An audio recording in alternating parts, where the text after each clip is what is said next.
মুহাম্মাদুর রাসূলুল্লাহ সাল্লাল্লাহু আলাইহি ওয়াসাল্লাম কুররাতু আইনুন বিকা ইয়া রাসূলুল্লাহ।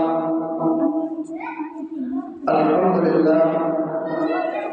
প্রিয় হাজির, সম্মানিত উপস্থিত মুরব্বিয়ান আযম, মুসল্লিয়ান কিরাম, সমবয়সী যুবক ভাইরা, তালিবে ইলম ছাত্র ভাইরা, পর্দা আড়ালে ইমানদার ফরজগার নামাজি মা ও বোনেরা, মহান আল্লাহর দরবারে লক্ষ কোটি শুকরিয়া আদায় করছি যে মহান আল্লাহ পাক রব্বুল আলামিন আপনি আমাকে আল্লাহর ঘর মসজিদে আসা বসা, কোরআন হাদিস সম্পর্কে কয়েকটা কথা বলা এবং শোনার মতো তৌফিক দান করেছেন।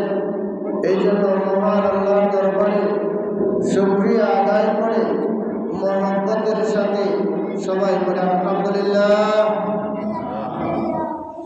তার সাথে সাথে আরো শুকরিয়া আদায় করছি যে মহান আল্লাহ আমাদেরকে আশরাফুল মাখলুকাত, সৃষ্টি সেরা জীব মানুষ হিসাবে আল্লাহ আখিরি জামানার নবীর উম্মত বানিয়েছেন। এই জন্য মহান আল্লাহর দরবারে শুকরিয়া আদায় করে আমার বলে আলহামদুলিল্লাহ। আমি আপনাদের সামনে পবিত্র কালামে পাক থেকে একাত আয়াত তেলাওয়াত করেছি এবং বুখারী শরীফ থেকে একাত হাদিস শরীফ পেশ করেছি। যদি মহান আল্লাহ আমাকে কোরআন এবং হাদিস সম্পর্কে কয়েকটা কথা বলার মতো তৌফিক দান করেন, তাহলে আপনাদের সামনে তুলে ধরব। ওমা তৌফিকি ইল্লা বিল্লাহ। আজকে পবিত্র জুম্মাবার দিন। আজকে শাবান মাসের 28 তারিখ, আগামীকাল 29 তারিখ, 29 মাস হবে। সম্ভবত শনিবার দিন যদি চাঁদ দেখা যায় তাহলে শনিবার দিন তারাবি হবে ইনশাআল্লাহ।